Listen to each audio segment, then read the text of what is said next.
questions?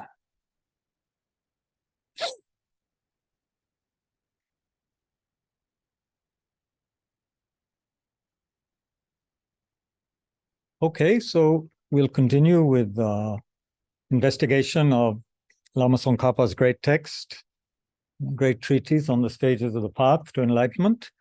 We are on the chapter concerning karma. But before that, of course, we'll settle our posture and our motivation. And also I'll recite some verses from the great Jamgon Kongtrul Rinpoche's one of the texts in the genre of calling the Lama from afar. In this case called Intensifying Devotion in the Heart by the great Jamgon Kongtrul Lodro Thye, great 19th century master. So his verses are really very piercing, very powerful. So we can reflect on them also as part of the motivation. So please be comfortable, upright. Stillness in the body, sense of relaxation, because we're not here to tense up or torture ourselves more than we do normally. But together with the relaxation, sense of being very awake, very alert, awake, vigilant.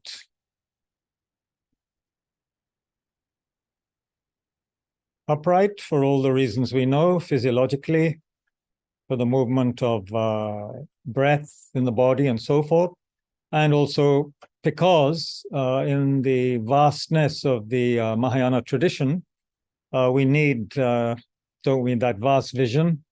We need more courage than we know, than we can imagine right now. We need a lot of courage to do what has to be done, not only to defeat the internal disturbing emotions, but to work for the benefit of others who are suffering so much, right? So we need a lot of courage, perseverance. So the uprightness of the posture suggests that we're not going to give in or give up. So that's very important. Then the front of the body is open. So again, that reflects that attitude of being open to listen and to watch and to observe, and then do whatever is necessary to be of some service to the world, to others. Having been engaged in, you could say, self-service since beginningless time, according to Lord Buddha, and it hasn't helped us very much. We're still struggling, going around in circles, literally, in a sense, like that, person dying of thirst in the desert, going round and round in circles, not knowing how to find the life-giving oasis, no guide, under the merciless hot sun of the disturbing emotions. I'm totally confused, going around in circles. So beings are like that, and we know that from our own experience also. Sometimes our mind goes around in circles, and we get more and more, angry, upset, attached, whatever it is. So we've been doing that since beginningless time. And now we have this precious human life. We're still alive. So we must use it. We must use it. We never know, when death will come through countless factors that can cause it, quite apart from the karmic lifespan running out. Many causes of untimely death. So we should be glad we are still alive. Quite apart from wars, earthquakes, and so many other things. We could die any moment.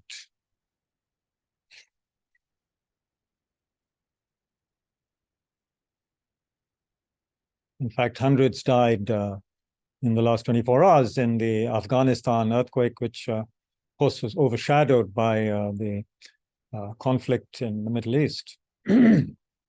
So we must be aware, very aware of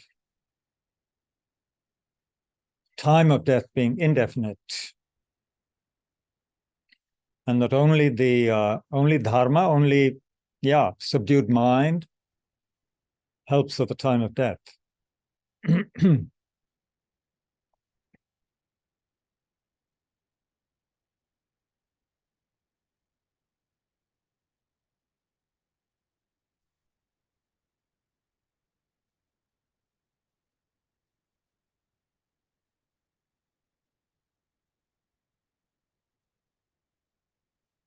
But let us also rejoice that we do have not only this human opportunity with all of the freedoms and endowments which enable us to investigate and practice the Dharma, but we have these incredibly skillful texts, methods taught by Lord Buddha and then the ensuing Indian and Tibetan masters, and our current present-day gurus, who are none other than the embodiments of the great Buddhas and Bodhisattvas. So, in fact, there's nobody more fortunate than us.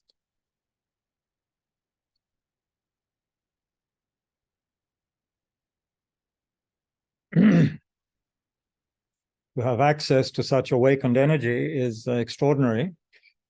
And if we do have faith in karma, then it means it's the result of some pretty amazingly good actions, mental, physical, and verbal, that we have created in the past.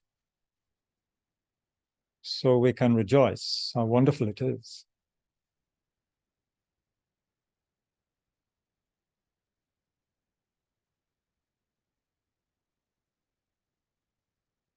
If we're in the animal realm or Preta realm or hell realm, or in a war or in a drought or starving to death in Eritrea or Sudan, then no possibility of even thinking of working with our minds, working on this path.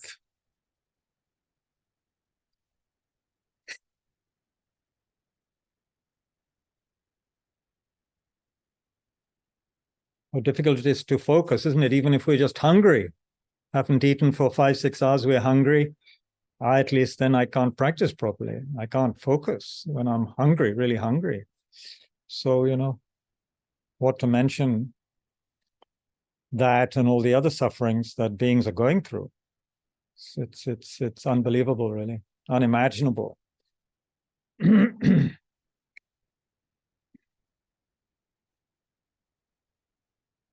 And we have looked at the descriptions of the hell realms in this text already, but in one sense, it's unimaginable.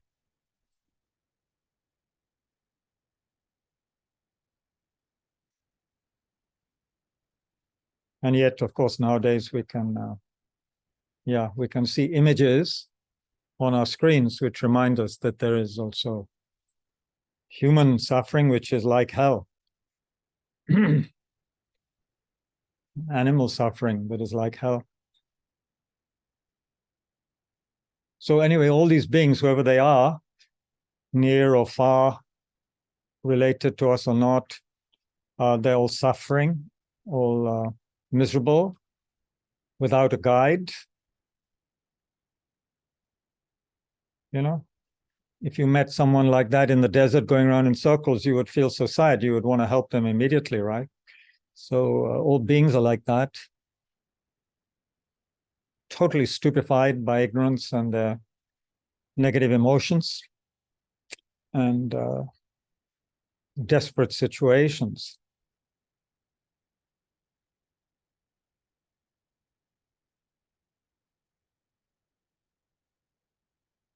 So think as much as I can, even if it's just at the level of aspiration, I am going to do what I can for others. And, aspiration, very important in the beginning. So we should not put it down as ineffective. It's the first step. Very important. As Shantideva says, may all beings think of benefiting one another. So it starts with the thought, no? You can't jump into action immediately. Most people.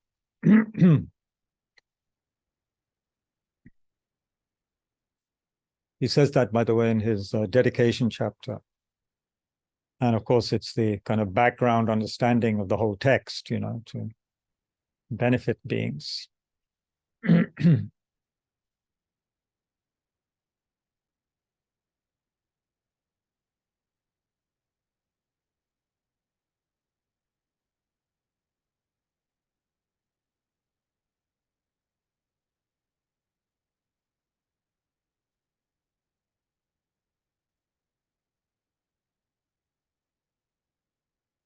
So think, in order to be able to really help myself, let alone others, I need to have a little bit of a stable mind. A wild, distracted mind is no use. Just like a candle flame in a very strong wind is not going to last very long or provide much help. So we need a very calm, firm, focused mind. So we'll sit quietly for a while, focusing on the breath, the sensation of breath as it enters and leaves our nostrils, not getting caught up in the wandering thoughts, recognizing them, but letting them go, not getting involved, letting them go, coming back to the breath. However, many times we have to do that. We do that with patience and dignity, with a calm, clear mind. Also, not identifying with the thoughts. We are not just our thoughts. So letting them go, coming back to the breath. Thoughts includes images, past, future, all that. We let it go.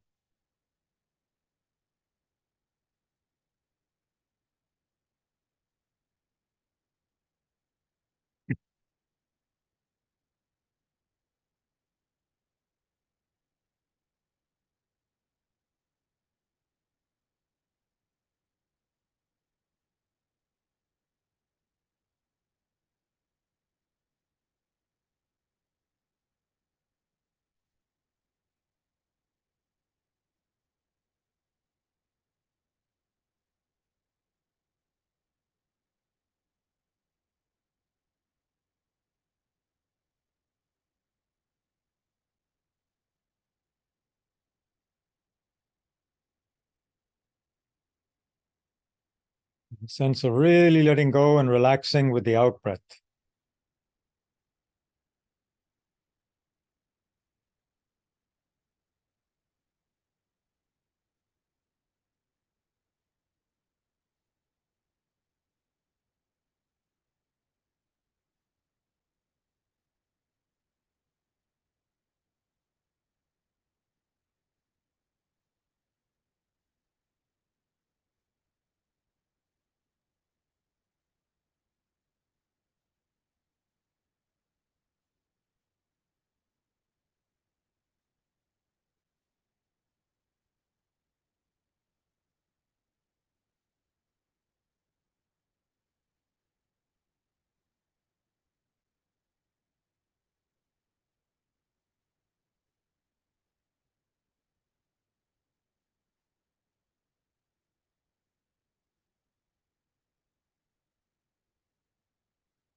Okay.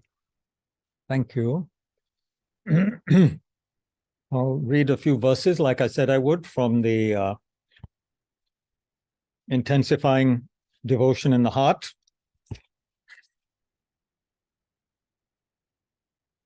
Actually, they've translated it as devotion that pierces my heart.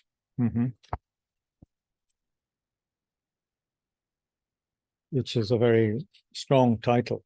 It's a long text. I'm just going to recite 3 verses, maybe 3 or 4.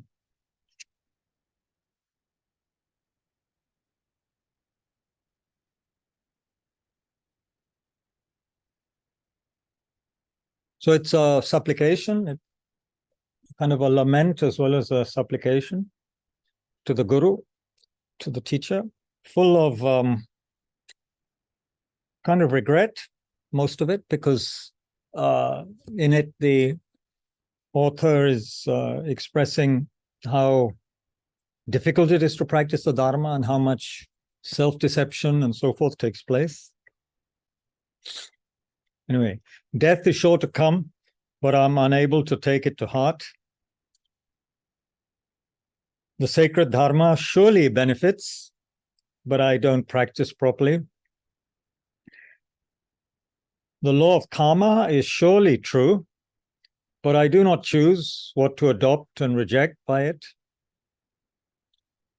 Mindfulness and vigilance are surely necessary, but lacking stability in them, distraction overcomes me. Master, know me, look on me swiftly with your great compassion. Bless me that I may sustain mindfulness without distraction.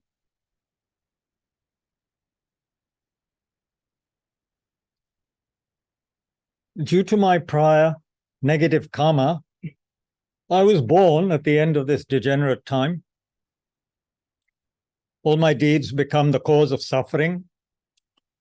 Misguided friends cast the shadow of their offenses over me.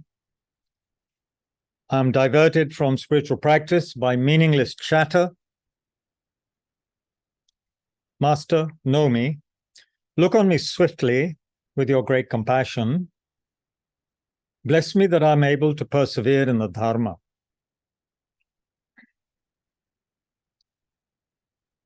As a beginner, I thought of nothing but Dharma. But now the fruits of my labors end up as causes for samsara and negative rebirth. My crop of liberation is ravaged by the frost of non-virtue. This is how I and madmen like me sabotage our ultimate aim. Master, know me. Look on me swiftly with your great compassion. Bless me that I bring the genuine Dharma to completion.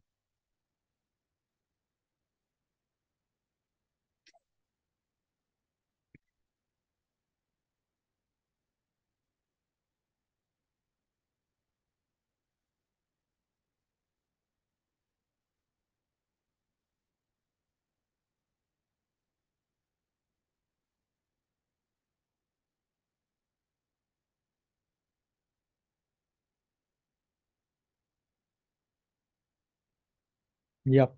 Okay.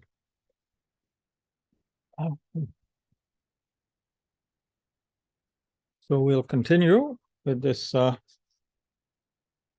somewhat extraordinary work, in that it's obviously the work of a great master and who was revered in all the traditions, actually. When you go beyond the often sectarian language that some of the people have used in the past, and the kind of favoritism that we show towards our own lamas and traditions, actually all these great beings appreciated and actually praised each other.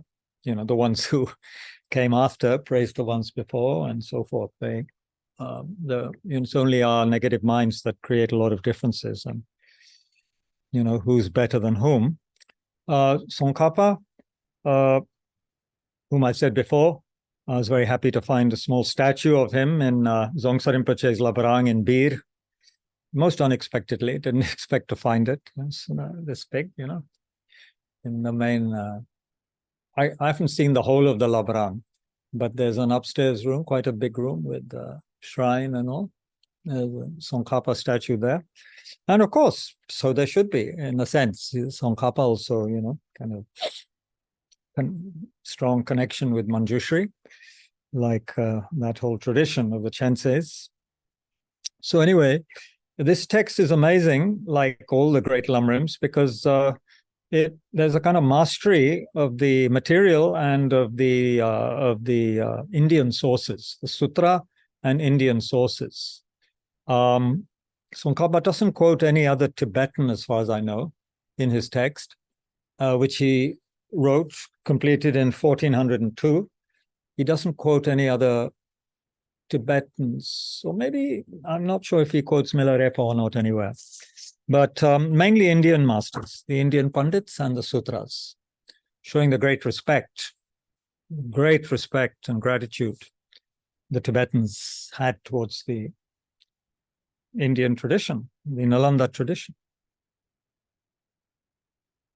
Okay, so we got to lying, I think. In the non-virtuous actions, we got as far as lying. And of course, those who want to go into this more deeply, you should look at this text in depth and look at the commentary. There are several commentaries. The one I've recommended is the only one I know, really. The Lama Geshe Lundup Sopa. It's a masterful 5-volume, I think, so far, 5-volume commentary on Lamrim, Chenmo. So there's a lot more there. So basically, the same factors apply here. There has to be a basis of lying, so which is another person, obviously. Then there's the perception, the attitude, engaging in the action, and then a completion of the action. Completion, which sounds strange to us initially. We described as being that, if you lie to somebody and you say the words, it takes them a while to understand, and you have a heart attack before they understand, and you're dead before they understand it, then it's not a karma of lying, because you're dead. The guy understands later.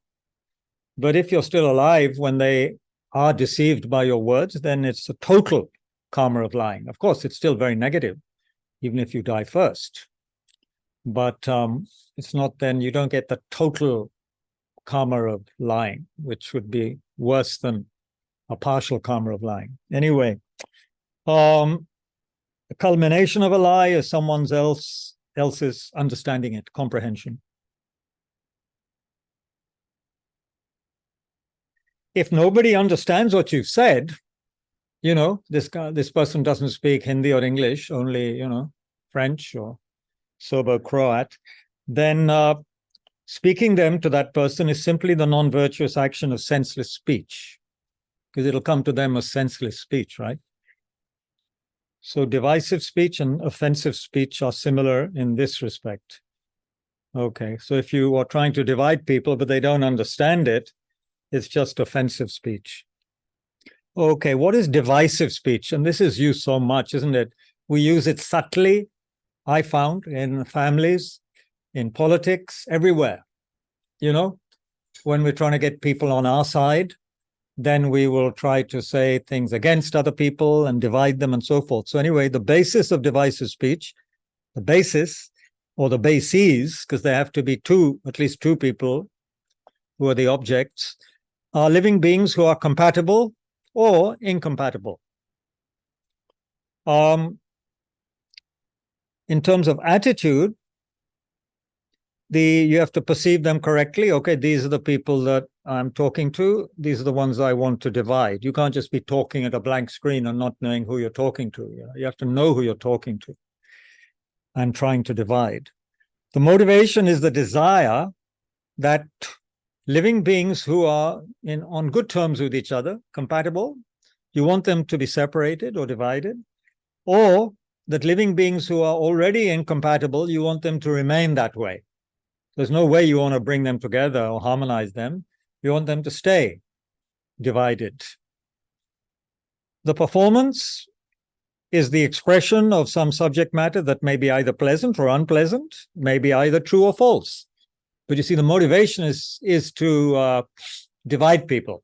You may be saying completely true, but it may be, that saying it will cause a division. Or this person, you don't know, but 5 years ago they actually stole your this or that. May be completely true.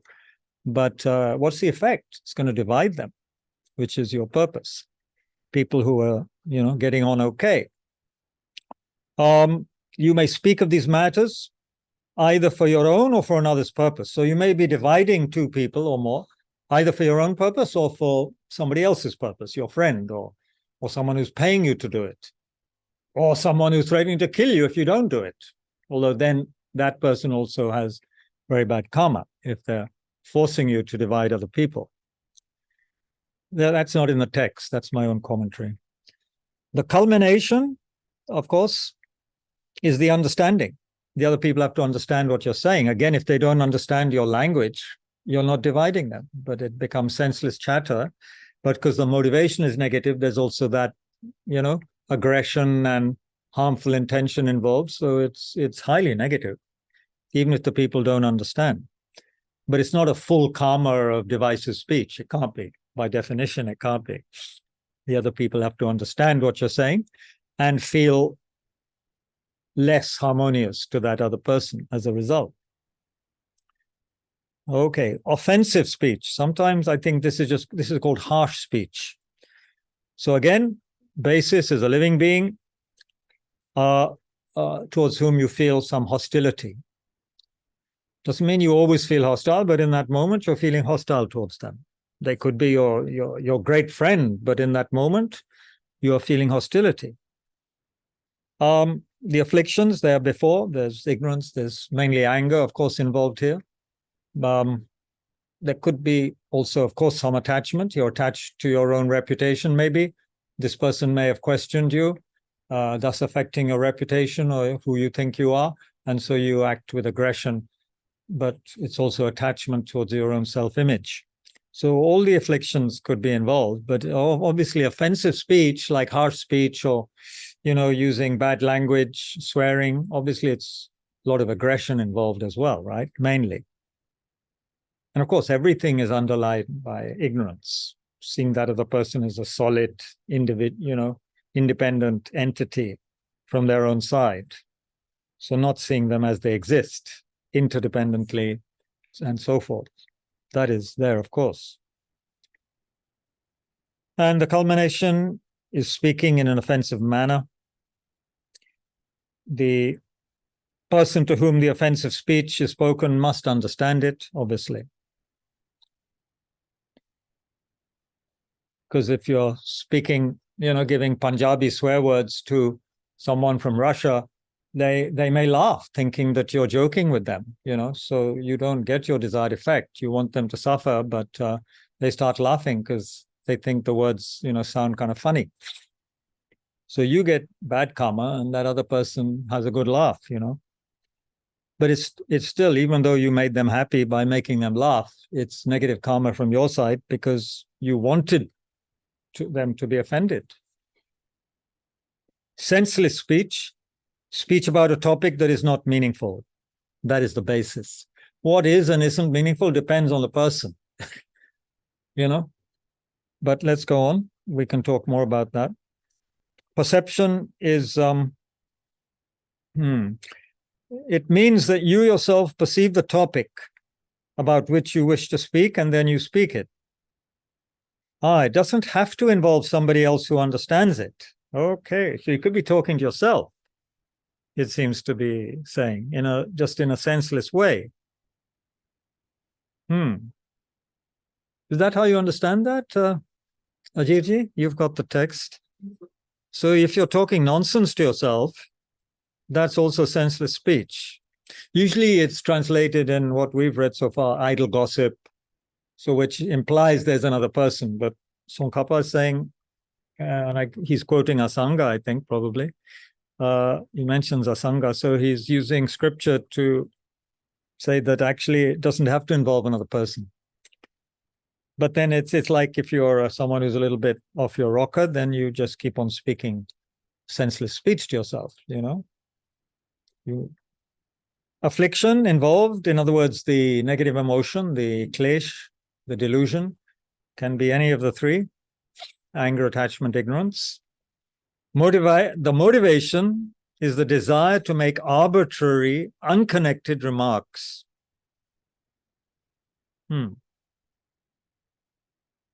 That's interesting.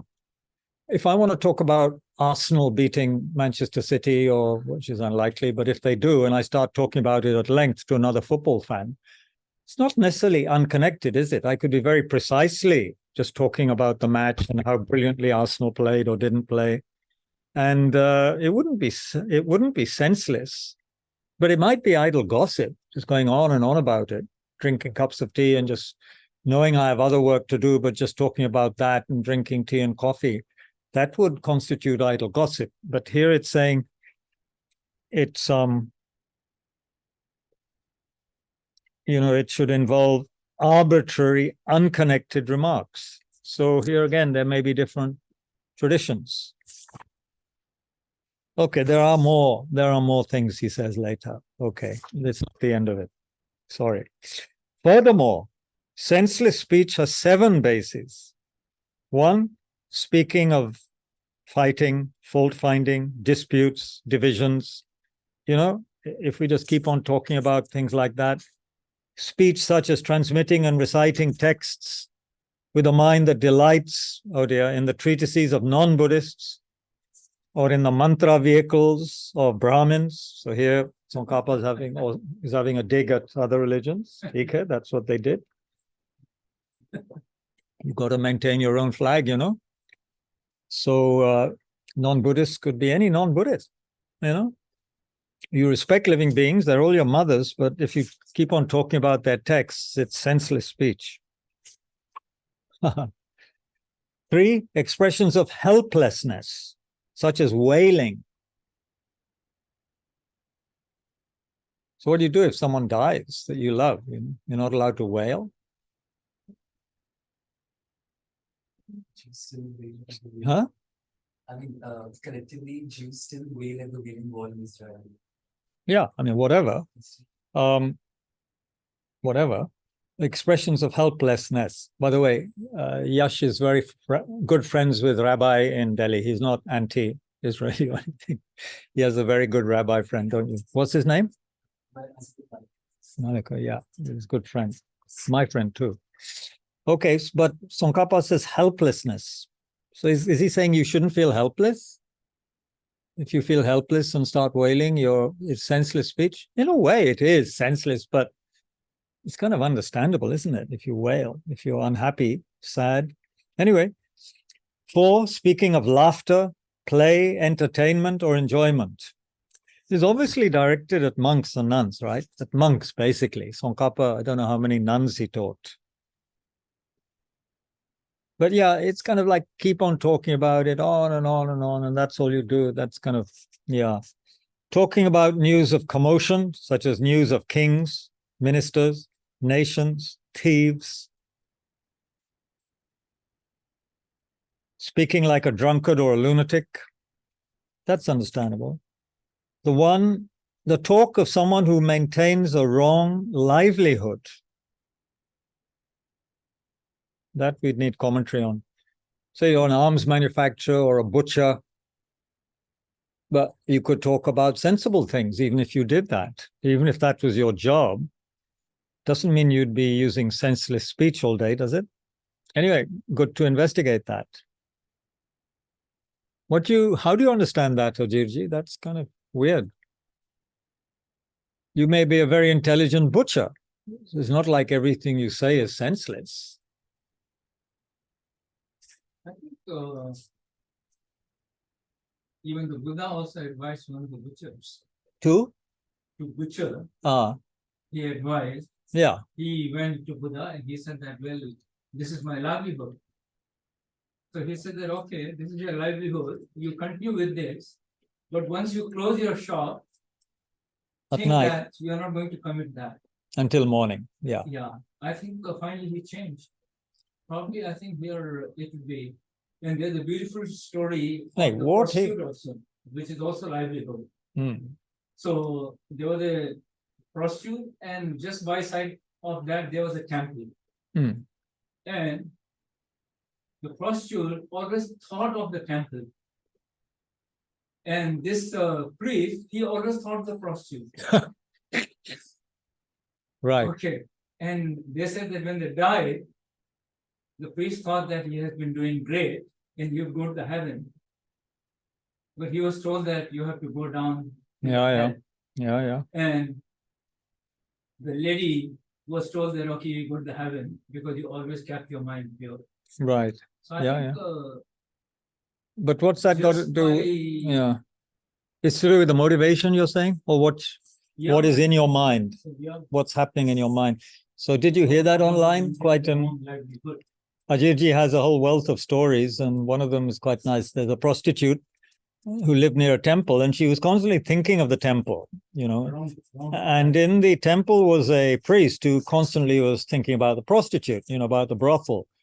So of course, when they died, they went to different places. The priest went down and the prostitute went up, kind of thing, Anyway, so we have to think about what Tsongkhapa is saying. Disjointed, irreligious, senseless speech is speech that is jumbled, reveals your afflictions, or is uttered while laughing, singing, viewing actors, and the like. So you can see here how actually, it does make sense comically in terms of, the way we behave, that becomes a habit. So if you want very pure speech, which others listen to and are very powerfully influenced by, and then the speech of a Buddha, even more so, you're obviously going to want to create karma where you're only speaking in a very, very disciplined way, I guess. Not while your mouth is full or you're laughing and this, that's okay for relaxing, but it's not giving you that speech that people are going to, stop and just listen to you. And hopefully be, influenced by, which is what a bodhisattva or Buddha wants to have. The speech that really helps people's minds, They don't say, what nonsense. They stop. We all probably know people whom we don't listen to very much because of the way they speak or, whatever. And there are some people, and we don't know exactly why sometimes, I think, whenever they speak, we're much more careful about listening to them. Their words have more power. And of course, some of our teachers, our teachers are like that, I guess. So that comes from avoiding all this kind of thing, At the initial stages, when we're a realized being, of course, we can talk while we're singing or dancing or, watching entertainment, if it's appropriate, if it helps sentient beings. Then it won't be a mistake for that bodhisattva. But for beginners, we have to watch this.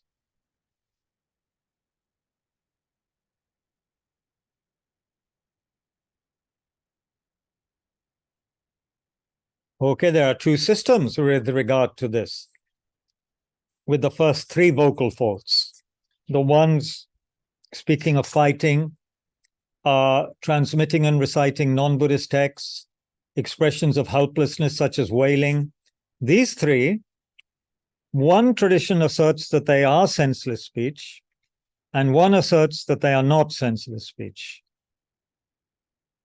But Tsongkhapa is saying, what I've stated here is in line with the former, matlab that they are senseless speech. He's not going to be at all, compromise on that. He says they're all senseless speech. But some people don't take those ones. You can talk about, you can delight in non-Buddhist texts and talk about them, and it wouldn't be senseless speech. But Tsongkhapa says it is senseless speech. But he would, yeah.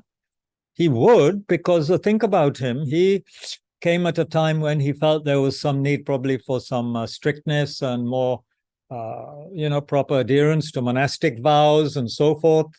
And he was a monk himself, of course. And the tradition he started was, very strictly, largely, strictly monastic. And he's talking to monks, teaching them. So he's not going to give far out, modern, new age interpretations of things, right? He doesn't want these monks to go off and start looking at Hindu scriptures, because he wants them to study Buddhist scriptures and get enlightened as quickly as possible. You may say that's narrow-minded, but I can totally understand. Well, I can't totally understand. Who can understand Tsongkhapa's mind, at my level? But it seems that he wants to maintain a purity, right? Makes sense. If you want to keep a pure tradition of anything, even cooking, your mother may cook something amazingly, you like it that way, then the daughter or someone says, well, I'm going to cook it slightly differently. Mom said, no, keep the tradition, cook it that way. That's how my grandma taught me, and blah, blah, blah. It's coming down, maybe from a long time ago. Don't mix spices that aren't supposed to be there. It has a unique taste. Keep it that way. So maybe it's a bit like that.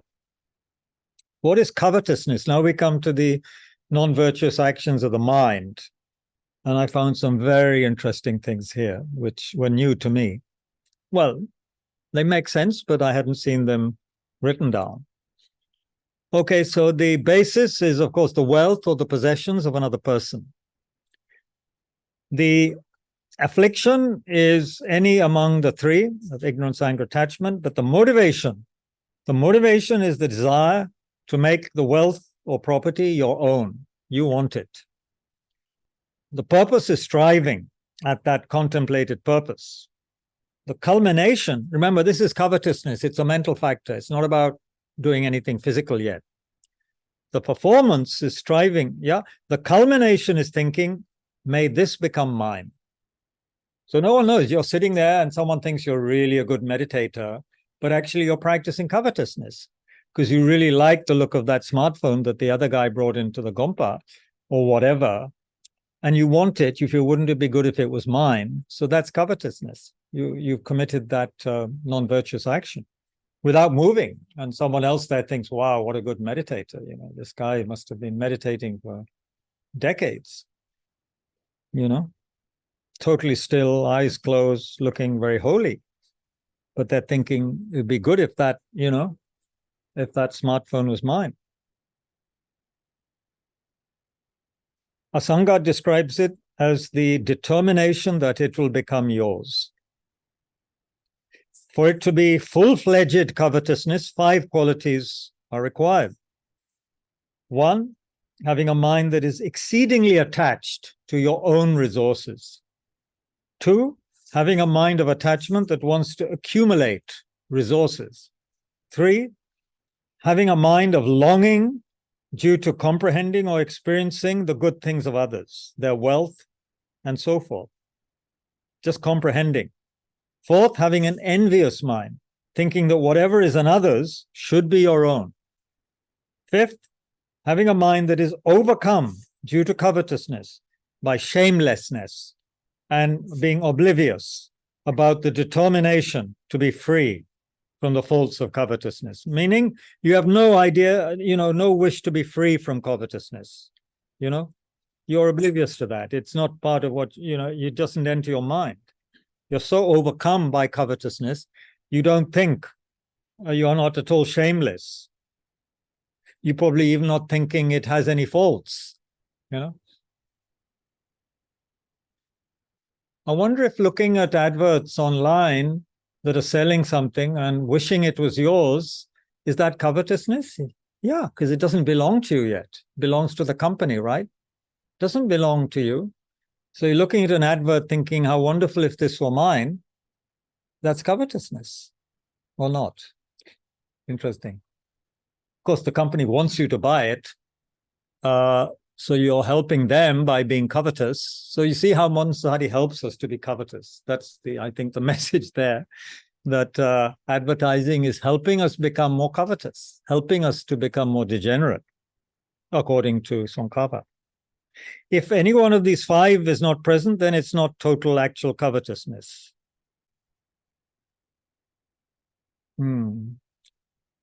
The levels of yogic deed says apply these 5 to all of the 10 non-virtues. So if we apply it to killing, what would it be? Having a mind that's exceedingly attached to your own life, would it be? Having a mind of attachment that wants to live longer, having a mind of longing, longing to kill someone, having an envious mind. Where would envy come into killing? I don't quite understand how they're saying that these 5 we just mentioned will apply to all of the 10 unwholesome actions. But maybe in that text, if we were to read it, it would explain it. Anyway, we're going into tremendous detail, which we probably don't need to right now. But covetousness, I think we understand. It's having that mind of desire, of wanting something that doesn't belong to us. That's the bottom line, right? I think nowadays a lot of stories that such and such person has been killed because the killer really wanted to appropriate his wife. Yeah, for example. I mean, very common stories are coming in the newsprints now. So I think maybe that type of. Yeah. As for the manner in which an action might constitute covetousness that is not full-fledged, it is such a kind of covetousness when you give rise to the following desires. So what's he saying? So these following examples are not total covetousness. Is that what he's saying? An action might constitute covetousness that is not full-fledged. It is such covetousness when you give rise to the following desires. 1, if you have the thought, oh, how nice it would be if the master of the house were to become my servant and things could be however I would wish them. So that's a kind of covetousness, he's saying, but not full-fledged like he means before. Because full-fledged is to want something that belongs to someone else. Also, such a thought with regard to his wife and children. Matlab, oh, how nice it would be if, what? If I were to procure his wife and children, right? And his physical possessions, such as food and so forth. That sounds like covetousness to me, full-fledged. Why isn't it full-fledged?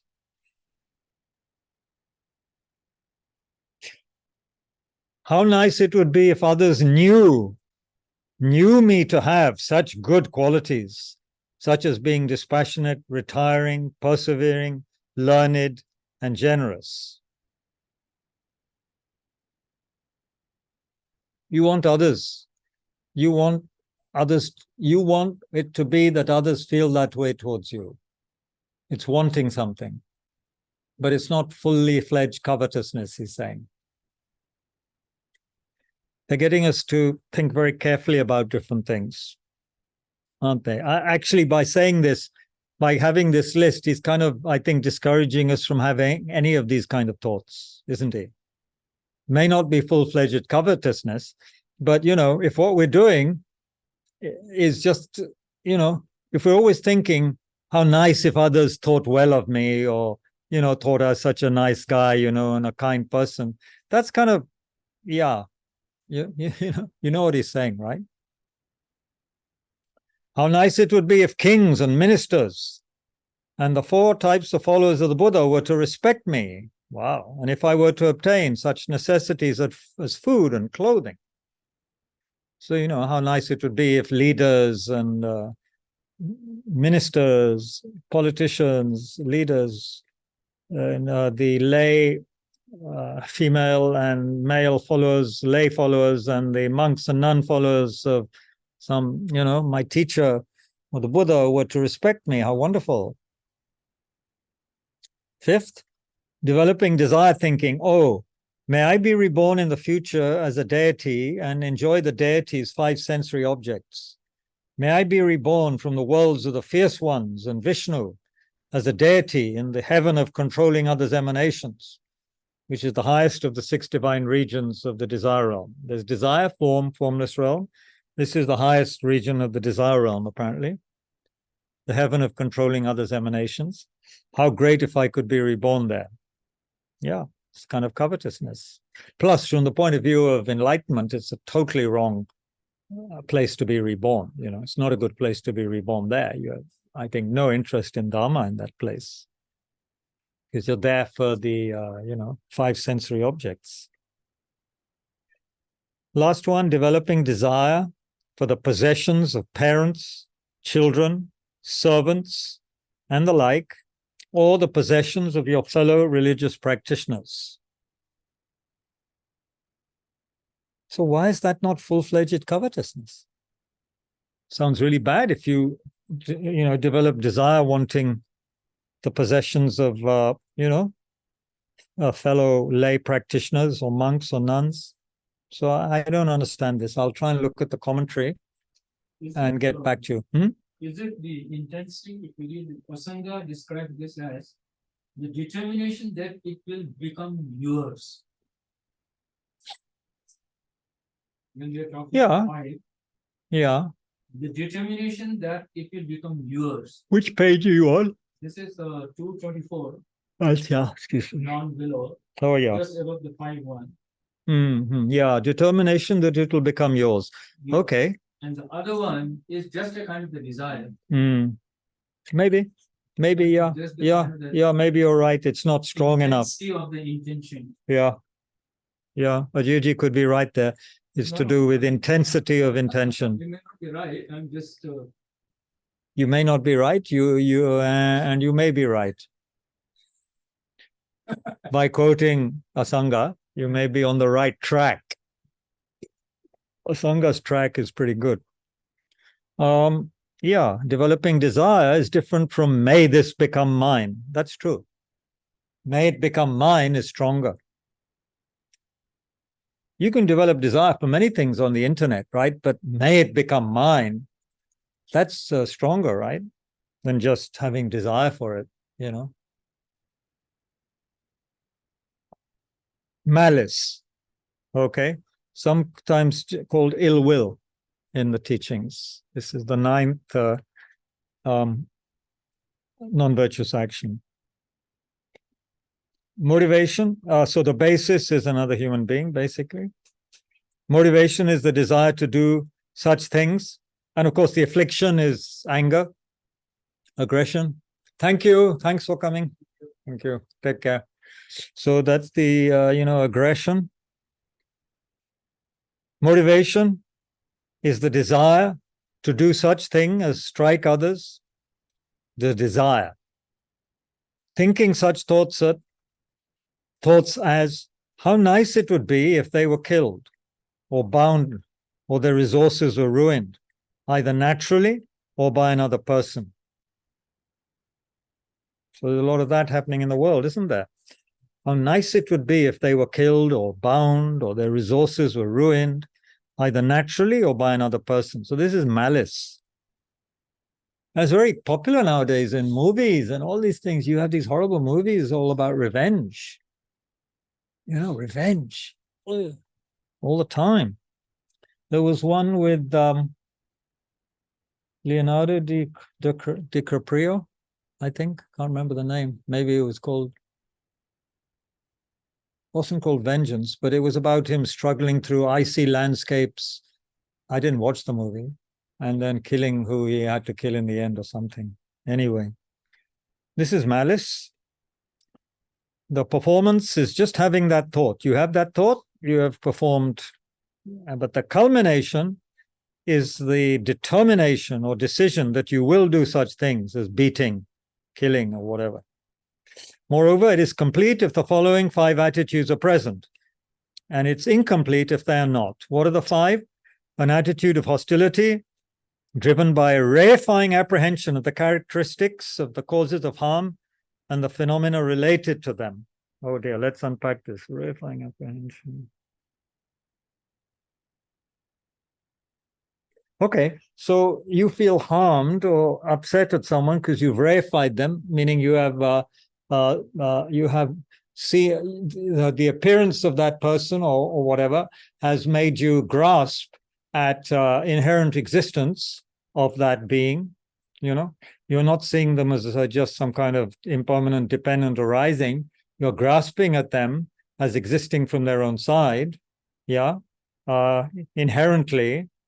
Unconnected with your labeling thought, with your imputation, and and any phenomenon related to them, the bad things you think they've done, again, you have the sense of them being reified or existing from their own side, independent of causes, conditions, independent of, parts, independent of imputing consciousness, those three factors.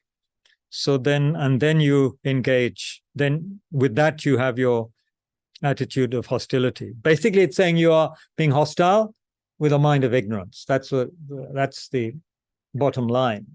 You're reifying everything. You are seeing everything as really inherently as it appears, which is which is a mistaken consciousness, right? It's ignorance, self-grasping ignorance.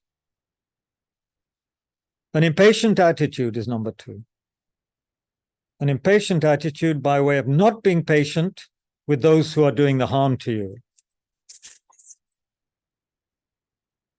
One of the things we were told when we became monks, and I became a monk one time, if people strike you, you can't strike them back.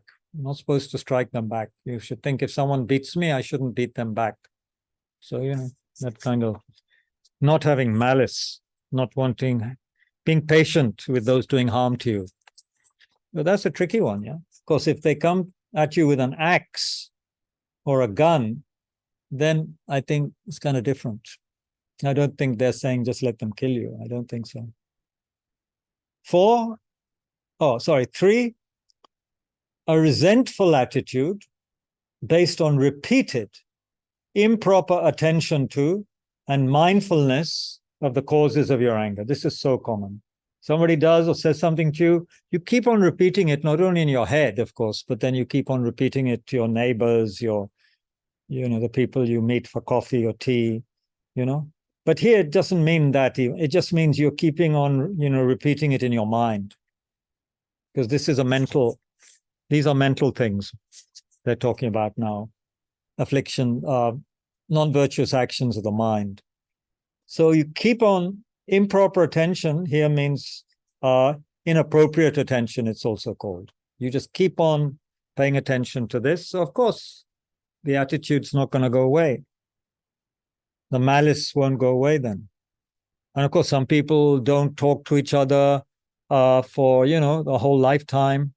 And, of course, we know what nations, countries are doing between each other throughout history, Resentful attitude. You won't let go of the causes of your anger, which of course may in some cases be not very sound causes, but you won't let them go. 4, an envious attitude which thinks, how nice if my enemy were beaten or killed. Envious attitude? Why is it called envious attitude? Envious attitude? I don't understand why it's called an envious attitude there. Okay, you envy the person you don't like for some reason, whatever. So they have something you want. So then, So if they're beaten or killed, then I can get that thing, Sure, that makes sense. Attitude that is dominated by a lack of shame about your malice. And being oblivious or unknowing about the determination to be free of its faults. So you're not shameful, have no determination to be free of the faults of malice. So that would constitute, full-fledged malice.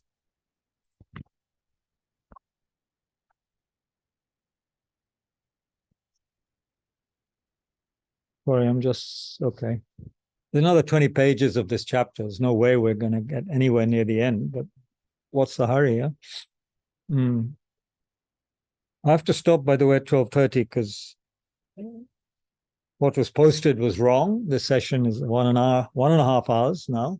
And also I have a family member who's leaving at 1. I have to say goodbye to him. So we'll finish at 12:30. Attitudes of simple malice are as follows.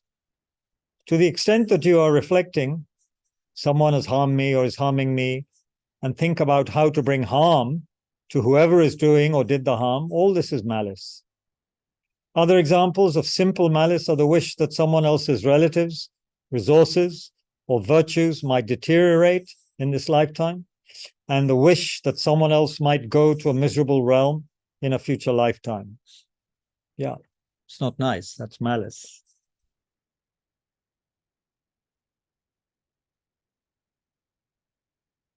Ten wrong views.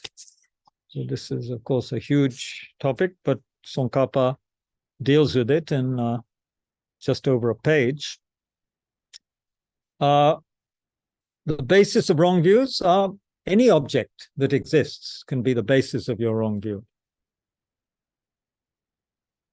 The perception is perceiving to be true the meaning of a mistaken denial of the existence of an existent object. Bravo, Tsongkhapa.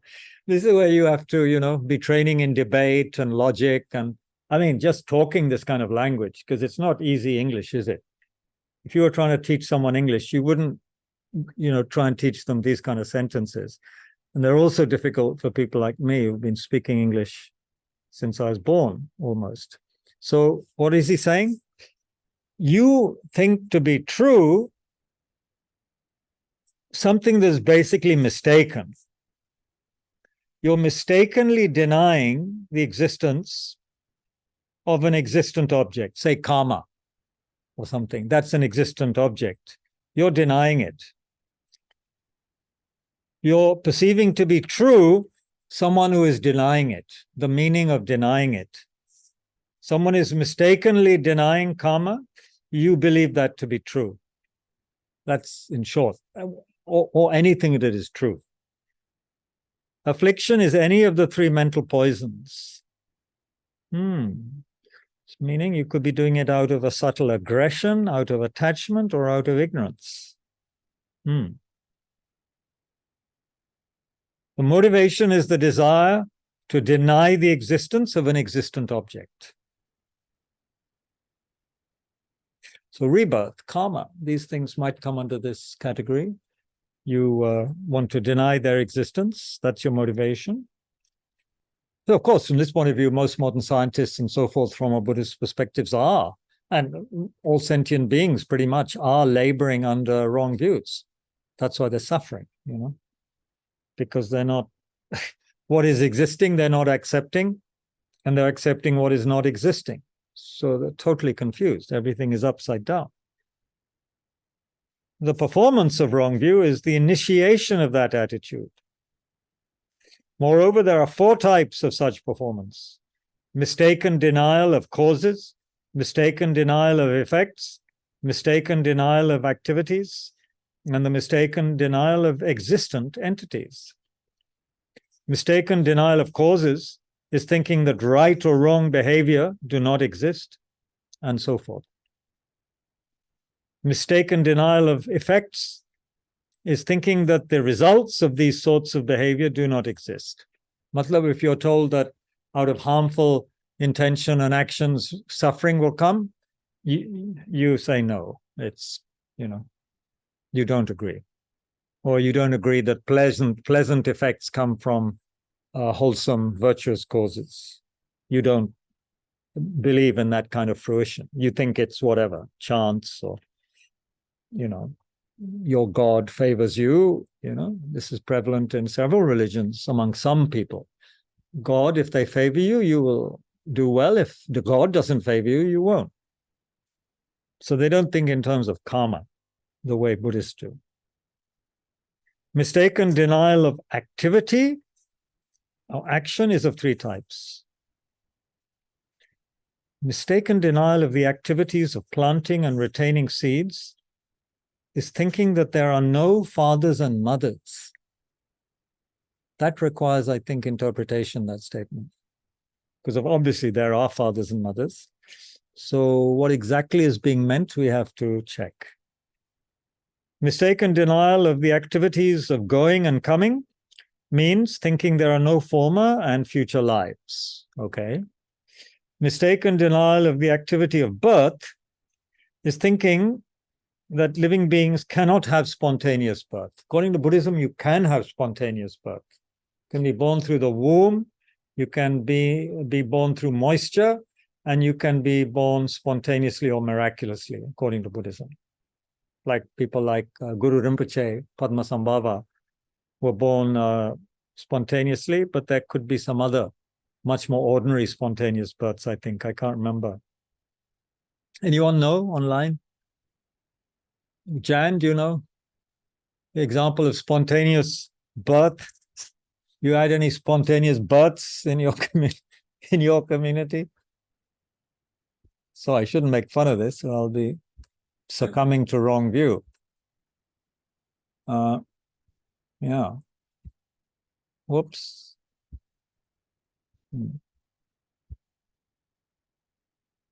I'm allowing all of you to online to say something if you want now.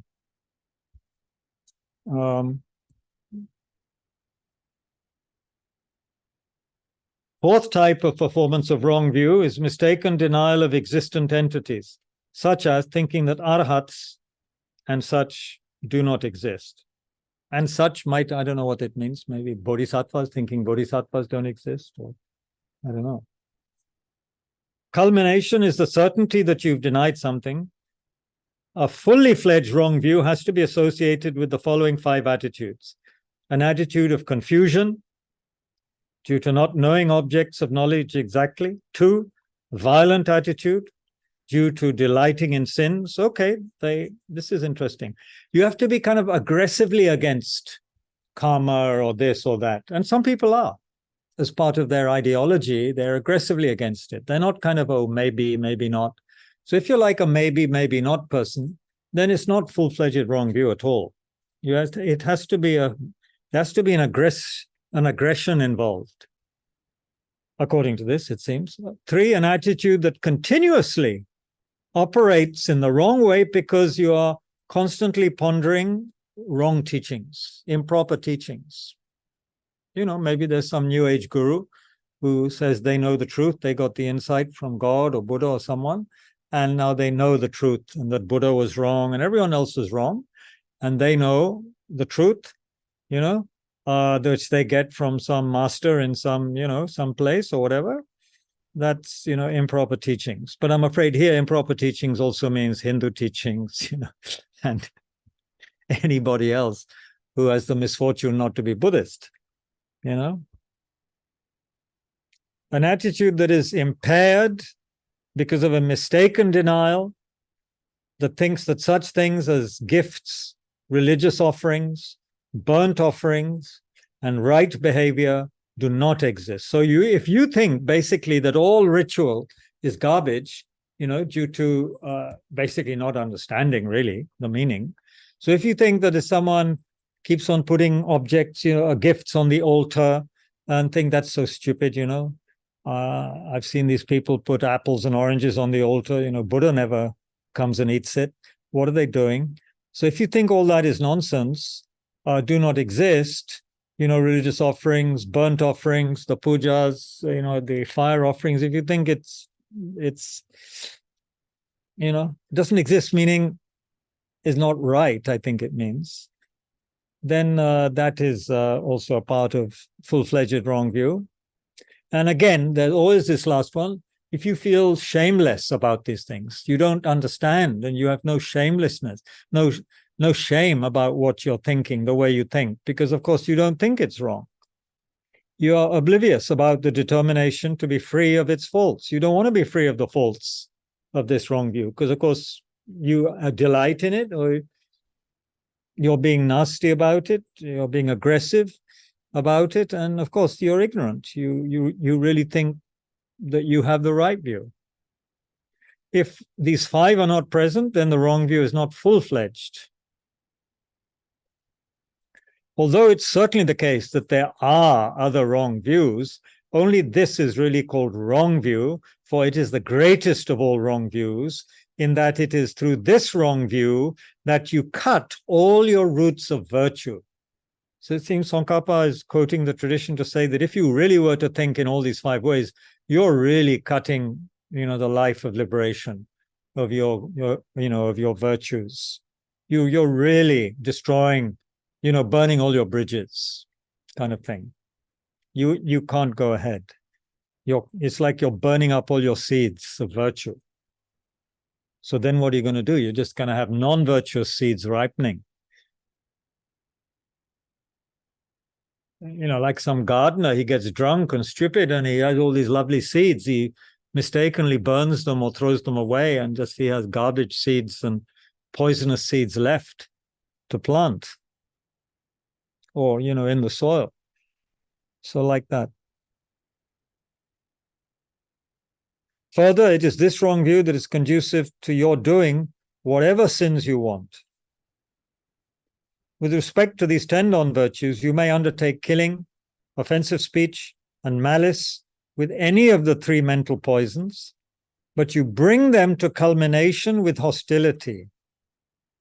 Okay, you may have various, you may, your malice may be mixed with jealousy, attachment, but to bring it to completion, malice requires hostility. That makes sense. To have that sense of wanting someone to be dead, that obviously has hostility, even though the motivation may also be mixed with envy or, or something else.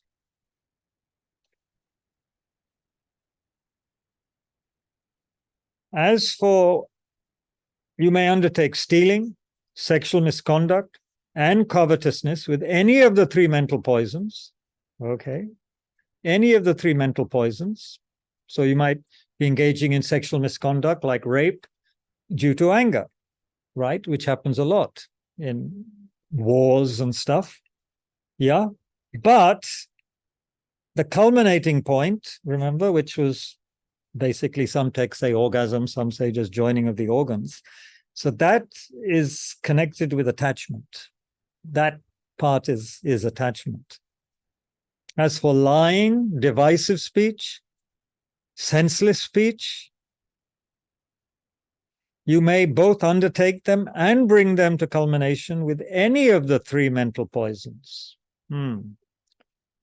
So as with, let's say, senseless speech, there's ignorance connected with, and could be aggression, as well as attachment connected with it.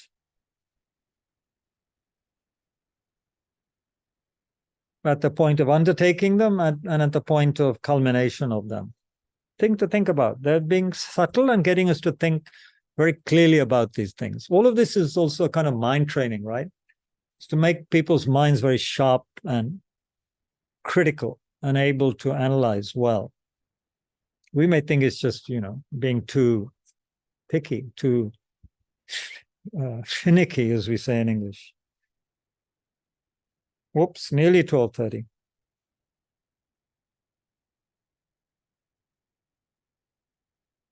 The last para of this section, I have to say I don't understand. Again, I'll have to check it. Intentions are actions, it says karma, yet they are not paths of action. Karma patha. 7 non-virtuous actions of body and speech are not only actions, but are also paths of action. Because body and speech are the bases of the intended offering. Yeah, I'm sorry, I'll have to unpack this with the help of Geshe Lungdup Sopa. And then we'll come to the section on how karma is also, one needs to take into consideration killing or anything becoming weighty due to the object you kill, how you kill, etc. That obviously has an effect on the effect of that karmic action. Because you may kill someone very reluctantly. You don't want to kill them. But your officer says, if you don't kill them, I'll kill you, or this will happen to you or your family. So then you kill, but you really don't want to. And the other extreme is torturing someone to death with great delight, So obviously it depends. And if who you do it to also, torturing an ant to death is not great at all. It's horrible, but it's different from torturing an elephant or a human being to death. So it depends. This is in the next section. Okay, so look, sorry I didn't give time for discussion, but there's food for thought, I think, there. And as I said last time, the main point is for us to be very careful of how we behave and even how we think, right? Because with these last 3, covetousness, malice, and wrong views, the culmination is in having that full-fledged thought. So we have to be very careful how we think, not just how we speak and how we behave with our bodies, hands and feet, and so forth. So anyway, let's dedicate that we maintain good ethical conduct, which is the basis of the path. Without that, no focused mind, no wisdom, no liberation from samsara. And also, we won't be able to generate proper love and compassion if our minds are out of control. It's just not possible. So may we have good moral conduct. May we never be separated from authentic teachings and teachers. May all our teachers have long and healthy lives. May the Dharma last for a long time in this world system. May there always be beings to explain it to us. May all the great teachers have long and healthy lives. May all their holy wishes be fulfilled.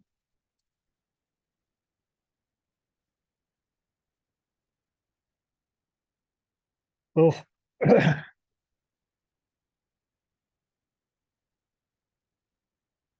Then may all of the wars in the world, Ukraine, Middle East, and all the starvation in Africa and all the other places, all of the famine, all of the environmental degradation, may people behave more conscientiously, more with the motivation to help one another rather than harm.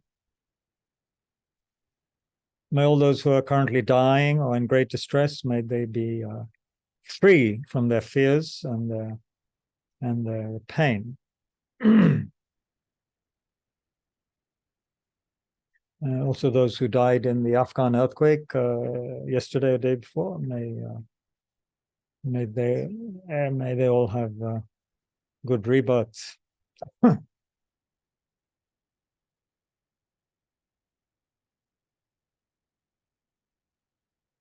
May all those who are bereft of refuge and guidance, may they receive, the help of the Buddhas and Bodhisattvas.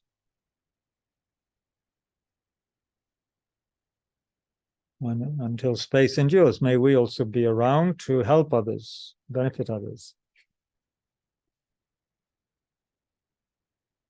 May Kabir Lama Rinpoche quickly reappear.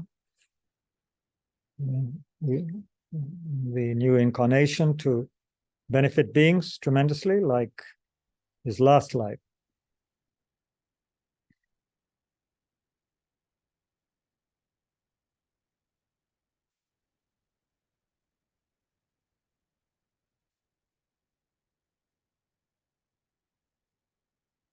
May all the Sanghas be well and happy, all the Dharma centers in the world be very effective in spreading, promoting Dharma for the benefit of all sentient beings.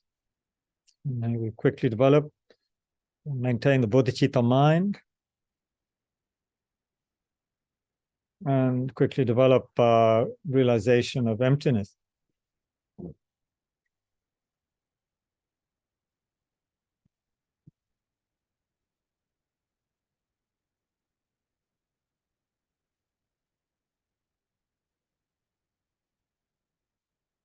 Okay, so thank you very much, everybody. Please have a good afternoon and relaxed day.